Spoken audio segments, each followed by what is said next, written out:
अस्सलाम वालेकुम and a very warm welcome. आप देख रहे हैं आज पाकिस्तान। मैं हूं सिद्रा इकबाल। उम्मीद करते हैं कि आप सब खैरियत से होंगे। सुबह सुबह जब न्यूज़ ब्रेक होती है तो कई दफ़ा वो हार्ट ब्रेकिंग ख़बर बन जाती है। कल जब हमने आपको बताया कि रात गए अचानक अफ़गानिस्तान की सरज़मीन पे ज़लज़ले के शदीद झटके महसूस हुए और उसकी जो लरज़ाहट थी वो यकीनन पाकिस्तान के भी कई शहरों में महसूस की गई। मैंने जब अपने दोस्तों से बात की तो उन्होंने कहा कि in their living memory Islamabad और पिंडी और उसके गिरदोनवा में भी इससे ज़्यादा शदीद झटके उनकी मेमोरी में नहीं है। और फिर वक्तन फ़वक्तन जैसे ये स्टोरी मज़ीद हमारे सामने आती है तो सैकड़ों लोगों की अमवात का भी इसमें ज़िक्र होता है। तालिबान हुकूमत इस वक्त कोशिश कर रही है कि जिस हद तक हो सके इनकी रिलीफ के लिए काम किया जाए, but this is again pointing to the fact कि जो अंडर डेवलप्ड कंट्रीज़ हैं जहाँ पे ऑलरेडी हमारे जो सस्टेनेबल डेवलपमेंट के अहदाफ हैं कि पीने का साफ़ पानी, रहने की जो जगहें हैं वो आपकी डिग्निफाइड होनी चाहिए,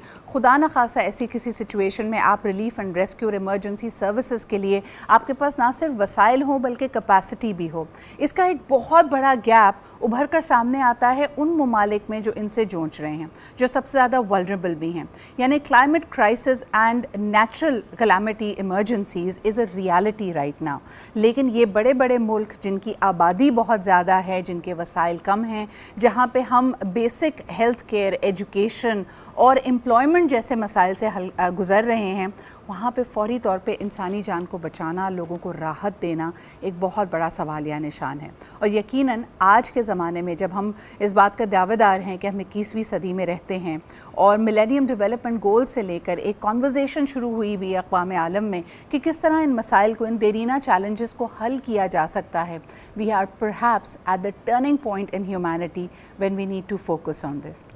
आगे बढ़ते हैं और आपको बताते हैं, कल भी जैसे हमने कहा कि 2006 में सिर्फ 6 ममालिक, 2001 में सिर्फ 6 ममालिक के साथ शुरू होने वाली शंघाई कोऑपरेशन ऑर्गेनाइजेशन आज 26 ममालिक पर मुश्तमिल है और रिप्रेजेंट करती है 40% दुनिया की आबादी को और 1/3 दुनिया के ट्रेड के हजम को। और इस फोरम पे प्राइम मिनिस्टर ऑफ पाकिस्तान ने एक दफ़ा फिर स्ट्रक्चर डायलॉग की तरफ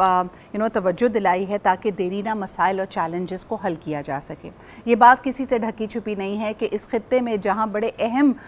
लोग मौजूद हैं, अहम अक़वाम मौजूद हैं, यानी जब हम कह रहे हैं कि 1/3 दुनिया का जो ट्रेड का हजम है वो शंघाई कोऑपरेशन ऑर्गेनाइजेशन के प्लेटफॉर्म पर रिप्रेजेंटेड है, जिसमें रूस, भारत और चाइना शामिल है, तो यकीनन ज़िम्मेदारी भी इन्हीं ममालिक की बनती है कि किस तरह वो वर्ल्ड ट्रेड को और दूसरे इख्तलाफात को हल करने की कोशिश करें। This meeting has come at a time जब 3 बड़े मसाइल आपके सामने हैं, यानी एक्टिव कॉन्फ्लिक्ट्स और जंगें हो रही हैं, प्रोटेक्शनिज्म यानी अपने ट्रेड को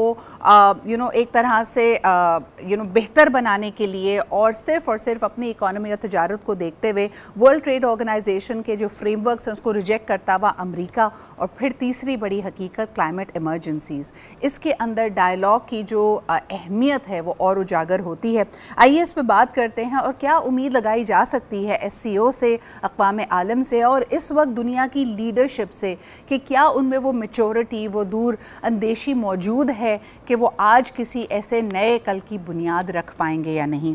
डॉक्टर जमील अहमद साहब हमारे साथ मौजूद हैं। यकीनन उनको जानते हैं बतौर एक सफारतकार के, बतौर एक एनालिस्ट के, लेकिन more importantly since he observes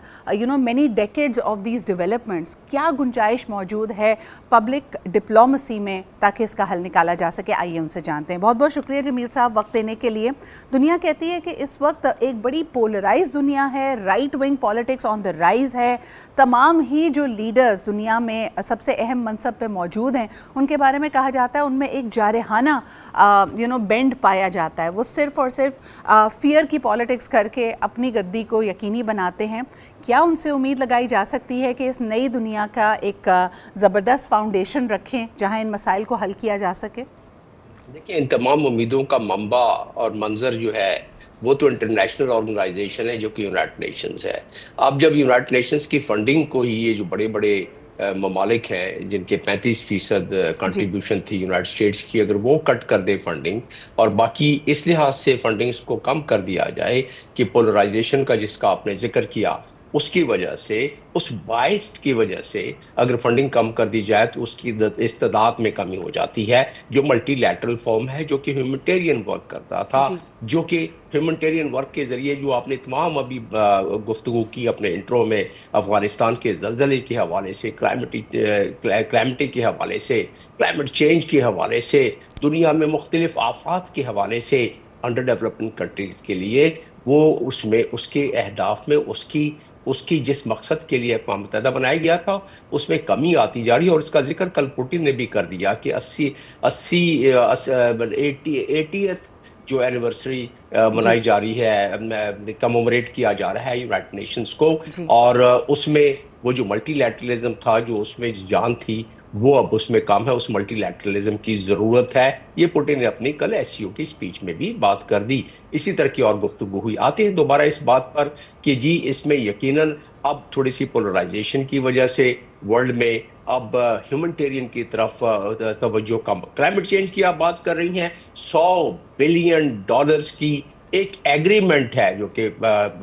کہ پیرس ایکارڈ ہے، جس کے تحت وہ ممالک جو کہ جن کی ایمیشن کم ہے، جیسے پاکستان ہے، 1% سے بھی اس کی ایمیشن کم ہے، اور سب سے زیادہ آفت ادھر آتی ہے، بھی دیکھیں فلڈ کا کیا حال ہے ہمارے ساتھ، جو 11 ملین کے قریب لوگ گھر سے بے گھر ہو گئے، اور ابھی سندھ میں داخل ہو رہا ہے 4 دن کے بعد فلڈ۔ تو اس میں دیکھیں جو تباہیاں ہیں، پچھلی مرتبہ بھی ہم سے پلیٹ کیا گیا 40 بلین اور 10 بلین ہمیں مل گیا، اس میں کچھ ہماری اپنی بھی کوتاہیاں ہیں کہ ہم نے وہ پروجیکٹس کو پچ نہیں کیا ان ڈونرز کے سامنے جنہوں نے پلیٹ کیا تھا۔ یہ بات مجھے خود US کے ایمبیسڈر نے خود بات کی کہ جی آپ کی طرف سے پروجیکٹس نہیں آ رہے ہیں، پیسے ہمارے پاس۔ تو کچھ چیزیں ایسی ہیں کہ جو ہمیں امپروو کرنی ہے، کچھ چیزیں ورلڈ نے جو پلیٹ کیا ہوا ہے اس کو پورا کرنا ہے۔ تو جی جمیل صاحب، آپ نے 2 بڑے اہم موضوعات کی طرف ذکر کیا، ایک تو ہیومینیٹیرین ایڈ جس میں ہمیشہ سے ڈیولپ ممالک کا ایک رول رہا ہے، کلائمیٹ ایمرجنسیز جس کے ریسیونگ اینڈ پہ وہ ولنریبل ممالک ہیں جو آلریڈی اپنی اکانومی اور مختلف مسائل سے جونچ رہے ہیں، تو یقیناً ہینڈ ہولڈنگ کی ضرورت ہے۔ میں تیسری طرف آپ کا کامنٹ چاہوں گی جس کا اشارہ شہباز شریف صاحب نے بھی کیا، وزیر اعظم نے، کہ 90,000 سے زیادہ زندگیوں کا نذرانہ پاکستان نے پیش کیا ہے ان مختلف terror attacks non state actors کے ذریعے۔ تو جو الزام پاکستان پہ لگتا رہا ہے کہ ایک پناہ گاہ ہے یا یہاں پہ پنپ رہا ہے ٹیررزم، تو اس کو ایک طرح سے انہوں نے رد کیا۔ اس کے علاوہ انہوں نے انجسٹیفائڈ اگریشن آف اسرائیل کی طرف پوائنٹ آؤٹ کیا، جس کے نشانے پہ نہ صرف غزہ ہے بلکہ SCO فیلو ممبر ایران بھی ہے۔ اس کو دیکھتے ہوئے آپ کیسے سمجھتے ہیں کہ کیا معاملات ہوں گے، اور دنیا کے یہ جو 3 بڑے اہم ممالک ہیں جہاں پہ ہم ورلڈ ٹریڈ کی بات کرتے ہیں، جس میں رشیا ہے، یعنی آپ کا چائنا ہے اور بھارت، کیا ان کا کوئی وزن پڑے گا تاکہ یہ انٹرنیشنل کانفلکٹس میں کچھ بہتری آ سکے؟ الٹیمیٹلی تو ان کا بہت وزن پڑے گا، اور ابھی سے یہ وزن پڑنا شروع ہو گیا ہے، جس کے کہ اثرات نظر آئیں گے۔ کچھ پس پردہ ہیں اور کچھ سامنے ہیں، معاف کیجیے گا، تو کچھ سامنے ہیں، اور وہ کیا ہے کہ دیکھیں اس وقت جو پچھلے 2 ڈیکیڈز میں SCO کی تجارت بڑھی ہے، وہ 100 فولڈ یعنی 100% 2 ڈیکیڈ میں۔ اس وقت صرف چائنا SCO ممالک میں $890 بلین کی تجارت کر رہا ہے، اور اس کو بڑھاوا دینا چاہتا ہے، جو کہ چائنا کی 14.4% ٹوٹل ٹریڈ کا ہے۔ اور بائی دا وے چائنا 2013 سے سب سے بڑا ملک ہے دنیا کا جو ٹریڈ کرتا ہے، اور 2010 سے سب سے بڑا ملک ہے دنیا کا جو کہ مینوفیکچرنگ کرتا ہے۔ تو وہ اتنے کر رہا ہے، اور کل کی تو بات ہے کہ جو شی پنگ نے جو 2 بلین روبیل دیے ہیں کہ میں اپنے جو ممبر کنٹریز ہیں ان کے لیے خرچ کروں گا، اور 10 بلین جو ڈیولپمنٹ بینک بنایا ہے SCO ڈیولپمنٹ بینک، اس کے ذریعے لون وغیرہ دیے جائیں گے۔ تو یہ ہینڈ ہولڈنگ والی جو آپ نے بات کی، یہ ہینڈ ہولڈنگ کے ہی اثرات ہیں۔ اور دوسری بات، جہاں تک SCO کا وزن ہے، آپ کہہ رہے ہیں کہ اس کا کیا اثر ہوگا باقی ویسٹ کی دنیا پر، تو آپ اندازہ کریں کہ دنیا کی تقریباً اس میں جو پوری 24% ٹوٹل دنیا کی لینڈ جو ہے اس کا رقبہ وہ اس خطے میں ہے، 4 نیوکلیئر پاور ہے، اور باقی آپ نے بتا دیا اس وقت 42% آف دا ٹوٹل پاپولیشن۔ تو this century is the century of Asians. That's why they say कि it's a time of global मगर जमील साहब, south. if I may interject, this is what the people have been calling the new world order. आपने बिल्कुल दुरुस्त फरमाया, लेकिन Europe और ख़ास तौर पे अगर अमेरिका की बात की जाए, they are usually very slow to catch up. ये मल्टीलैटरलिज्म ऑफ कोर्स उनको कबूल नहीं होगा. जो हेजेमनी है, अगर आपने देखा हो SCO की शुरुआत से पहले the foreign minister of China also pointed to the fact कि दुनिया जिस तेज़ी से बदल रही है, रूस, भारत, चाइना का जो इस वक्त एक असर और रसूख है दुनिया पे और इंटरनेशनल ट्रेड पे, उसको एक्सेप्ट करने में लोगों को मुश्किल हो रही है. अगर मैं SCO की तरफ देखती हूँ तो ईरान और किसी हद तक पाकिस्तान अगर इंटरनेशनल फोरम्स पे फॉर वेरियस रीजंस काबिल कबूल नहीं समझे जाते, एंड चाइना और रशिया से भी इख्तिलाफात हैं, मिसाल के तौर पे अमेरिका और यूरोप को, अब भारत का क्या रोल देखते हैं as the world's largest democracy? In a lot of ways they seem to be very very acceptable, blue eyed भी इनको कहा जाता है, तिजारत का हजम भी है, मईशत भी इनकी स्ट्रॉन्ग है. क्या आप समझते हैं कि भारत का एक किरदार हो सकता है to plays the case of the global south? यकीनन भारत का देखिए, भारत एक बहुत बड़ी आबादी है, एक बहुत बड़ी इकोनॉमी है, तो भारत का किरदार तो न सिर्फ हो सकता है, कुछ है भी अभी, लेकिन भारत एक मखमसे में पड़ा हुआ है, क्योंकि भारत ने 7-8 के करीब जो अपने मुआहदे साइन किए हुए हैं यूएस के साथ और अपने आप को अलाइन किया हुआ है वेस्ट के साथ, तो उसकी वजह से अभी उसमें से उसको निकलने में कुछ अरसा लगेगा. लेकिन साथ साथ आपने देखा जब से टैरिफ वार हुई है, जब से 50% टैरिफ आया है, और कल भी इस पे सोशल प्लेटफॉर्म पर डोनाल्ड ट्रंप ने एक बयान दिया है कि अब बहुत देर हो गई, अगर अब आप हमें ऑफर कर रहे हैं इस बात की कि हम ट्रेड कम करते हैं, इंडिया ट्रेड का अपना टैरिफ कम करता है, तो बहुत देर हो गई अब. तो मतलब ये है कि कुछ दूरियां बढ़ी हैं, और उसकी वजह ये है कि जो रिकैलिब्रेशन हो रही है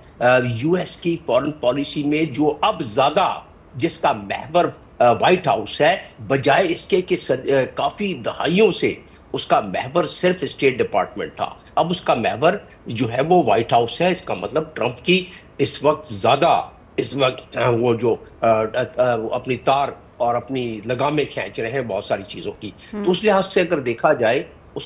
देखा जाए तो इंडिया को अब आगे जाके, अभी नहीं, चंद बरसों में यकीनन फैसला करना होगा. उसने इस चीज का एक अक्स दे दिया, इस SCO की मीटिंग में अक्स दे दिया. जब वो ब्रिक्स में जाता है तो जप्तियां मारता है पुतिन से और शीपिंग से, और जब यहाँ आता है तो कल भी आपने देखा कि काफी उसने अपने आप को गर्मजोशी दिखाने की कोशिश की मोदी ने. तो इन चीजों को देखा जाए तो आपके सवाल का कंक्लूडिंग जवाब ये है कि यस, अगर इंडिया चाहता है कि वो तरक्की करे, और जिस तरह की उसके अज़ाइम है, इस वक्त भी 7% के करीब उसकी GDP है, जो कि मानना पड़ेगा, ठीक है. उसमें चाहे हमारे साथ उसके जो भी ताल्लुकात हों, उनकी GDP दुनिया में वन ऑफ द बेस्ट जा रही है. तो उसको अगर वो डबल डिजिट का उनका ख्वाब अगर है, तो डबल डिजिट वो अटेन ही नहीं कर सकते हैं जब तक कि इस ब्लॉक में शामिल ना हो, और जब तक अपने मसाइल पाकिस्तान से हल ना करें, जब तक ये टेंशन रहेगी, और जब तक इस ब्लॉक में नहीं अगर वो शामिल होती हैं तो डबल डिजिट कभी वो अटेन नहीं कर सकते. ये उनको भी पता है, इंडियंस को भी पता है. लिहाजा अल्टीमेटली यकीनन उनको आपके सवाल के आखिरी सर, आखिरी छोटा सा इसी से रिलेटेड सवाल मुझे बताइएगा कि क्या SCO के बाद पाकिस्तान ब्रिक्स में शमूलियत की तरफ गामजन है, और इसके ऊपर भी बातचीत हो रही थी, तो मैं चाहूंगी कि आप जरूर उस पर कमेंट करें. देखिए, पाकिस्तान पहले ही ECO का मेंबर है जी, और ECO के बाद SCO का मेंबर है. ECO means economic cooperation organisation, जिसमें टर्की है, ईरान है, पाकिस्तान है और मुल्क है. तो वो उसी तरह के SCO के, तो ब्रिक्स के चंद अहदाफ हैं पाकिस्तान को पूरे करने पड़ेंगे, और वो कर ले तो ब्रिक्स में तो ऑटोमेटिक पाकिस्तान का फायदा है इस मामले में. तो फिर ब्रिक्स अगर हम ज्वाइन कर लेते हैं तो यकीनन that would be another milestone which we'll attain and we'll achieve. And we hope that we are able to do that. लेकिन जैसे आपने कहा कि उसके अंदर एक बैलेंस क्रिएट करना है, इसमें ना सिर्फ आपका डिप्लोमेटिक मसल, आपका सफारती मसल इस्तेमाल होता है, बल्कि तमाम वो दूसरे आदाब, तमाम जो दूसरी कंडीशंस कि you have to put your house in order. बहुत बहुत शुक्रिया जमील साहब. Always a pleasure to learn from you and to get your comments on these very important international issues. आगे बढ़ते हैं और एक छोटा सा ब्रेक लेते हैं. We are going to be back with more stories. Stay with us and keep watching आज पाकिस्तान.